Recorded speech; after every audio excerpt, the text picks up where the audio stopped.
Bonjour, je m'appelle Émilie Lecky et aujourd'hui je vais vous parler de l'éducation en français au niveau universitaire.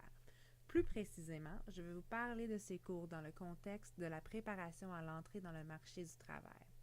Étant donné que les qualifications pour accéder à un emploi sont très différentes d'un emploi à un autre, je vais utiliser le travail d'un professeur de français au niveau secondaire comme exemple. Pour devenir professeur de français, une personne a besoin d'avoir 24 crédits universitaires en français et une moyenne de C+ dans leurs cours.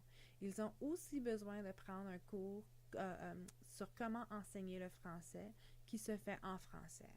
Si nous regardons les cours de français dans ce contexte, alors nous voyons que nos cours nous préparent directement pour travailler. De plus, le cours pour enseigner le français est spécifiquement conçu pour être directement relié au travail futur des élèves. Il est certain que les cours à l'université préparent les élèves à accéder à des emplois comme professeur. Par contre, nous devons aussi réfléchir aux qualifications que les élèves auront pour savoir s'ils sont préparés à garder leurs emplois. Sans penser à ceci, nous ne pouvons pas savoir si les cours universitaires préparent vraiment les étudiants pour le marché du travail. À mon avis, les cours universitaires préparent les élèves pour le marché du travail.